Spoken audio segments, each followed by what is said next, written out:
అన్న మీ షోల్డర్ మీద గన్ను పెట్టి కాలుస్తున్నారండి. క్లియర్గా కాలుస్తున్నారు.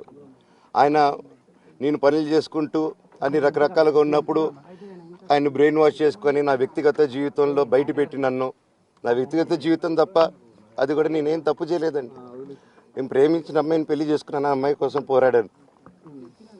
దాంట్లో తప్పేంటంటే నాకు అర్థం కావట్లేదు. అండ్ ఈరోజు వచ్చి 10 మందికి నిలబడినప్పుడు నేను చెడ్డోడిని అయిపోయాను.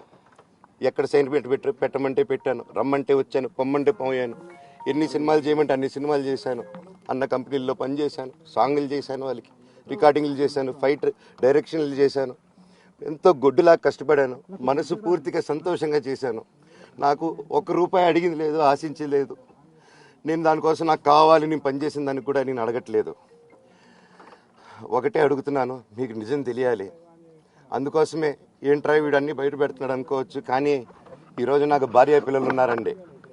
ఈరోజు నేను నిలబడకపోతే రేపు నా కొడుకు పెద్దోడైన తర్వాత, కూతురు పెద్ద అయిన తర్వాత వాళ్ళకి నేను సమాధానం చెప్పుకోలేను.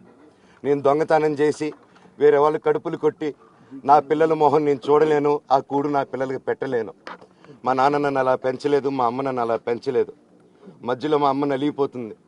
మా అమ్మని హాస్పిటల్లో అడ్మిట్ అయ్యారని చెప్పి నేను అబద్ధాలు ఆడారు. హాస్పిటల్కి వెళ్ళి చెక్ చేయించుకుంది అమ్మ. నువ్వు వెళ్ళిపో ఇంట్లో నుంచి, నువ్వు వెళ్ళిపోతే వీడిని చూసుకుంటావు మేమంటే, మేము మంచిగా మాట్లాడి పంపిస్తాం అంటే నమ్మి ఆవిడ 3 రోజుల నుంచి దడదడగా ఉంటే వెళ్ళమ్మ అంటే ఏజీకి వెళ్ళడం వాస్తవం చూపించుకొని ఇమీడియట్గా మా అన్నింటికి వెళ్ళిపోయి అన్నింట్లో పడుకున్నారు.